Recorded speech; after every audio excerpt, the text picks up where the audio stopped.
let's talk about the art of conversation. Not about using huge, fancy words, but about leveling up the small, everyday phrases we use. We're going to swap out 5 really basic reactions for 5 much more advanced ones that will make you sound way more insightful and articulate. Ready? Let's get into it. So think about it. How many times in the last day have you just said, good, okay, or that's bad? And did you ever feel like those words just didn't really say what you meant? That they kind of fell flat? Yeah, that's exactly what we're going to fix today. And this is what I'm talking about right here. Look on the left, you've got these blunt, super basic reactions. But on the right, these are their more advanced cousins. See that shift? We're going from just stating things to showing diplomacy, a deeper understanding, and real insight. That's the upgrade we're aiming for.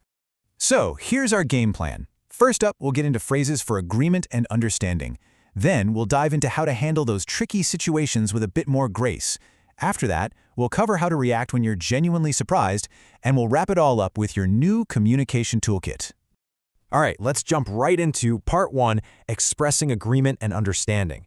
This is all about ditching the simple nods and one-word answers to show people you're really listening and taking in what they're saying. Okay, so picture this. A coworker is explaining why they made a certain decision. The easy default response is, "That's reasonable. And hey, it's fine, it works, but we can do better." Now, try swapping that out for fair enough. It immediately sounds more natural, more conversational, it's short, it's confident, and it has this really specific meaning that is incredibly useful. And here's the secret sauce. Fair enough is perfect for when you understand the logic behind someone's point, even if you don't totally agree with it yourself. It's like saying, I see where you're coming from, I respect it, and we can move on.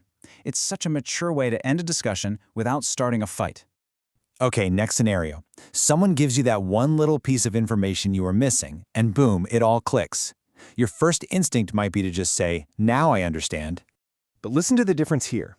Try saying, that explains a lot. Wow. It suggests that this new info didn't just clear up one tiny thing. It solved a much bigger mystery for you. This phrase is the perfect way to signal that aha moment. When you say, that explains a lot, you're telling the other person that their insight was the key that unlocked everything else. It really validates what they said and shows you're thinking on a deeper level. Now let's get into Part 2, Navigating Tricky Situations. Think of these phrases as your secret weapon for sounding diplomatic and professional, especially when you have to talk about something that isn't all sunshine and rainbows. We've all been there, right?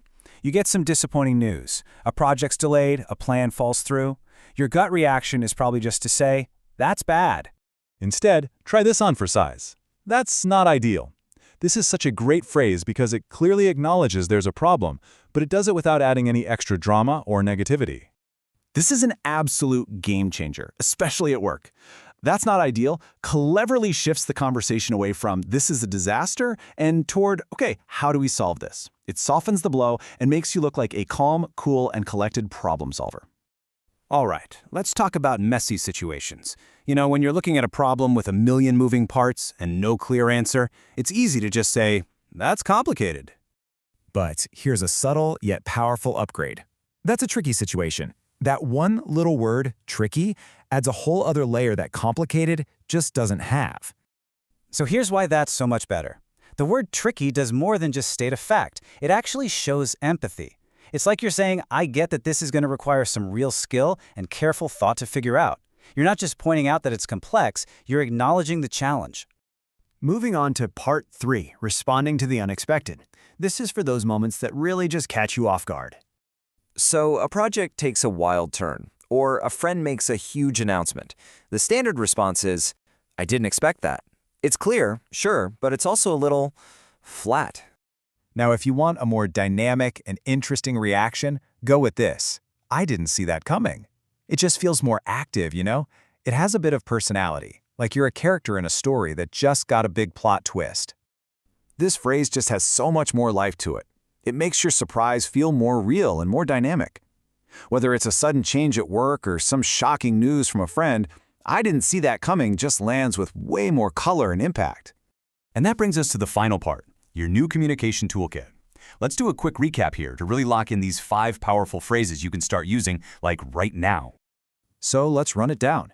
To respectfully accept someone's point, you've got fair enough. When a piece of information makes it all click, That explains a lot. For bad news, you stay professional with, that's not ideal.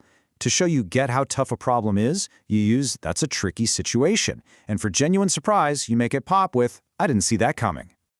But at the end of the day, these are just words on a screen until you actually use them. So I'll leave you with a question. Which one of these are you going to intentionally try out in a conversation today? Seriously, the fastest way to own these phrases is to start using them. Pick one and give it a shot.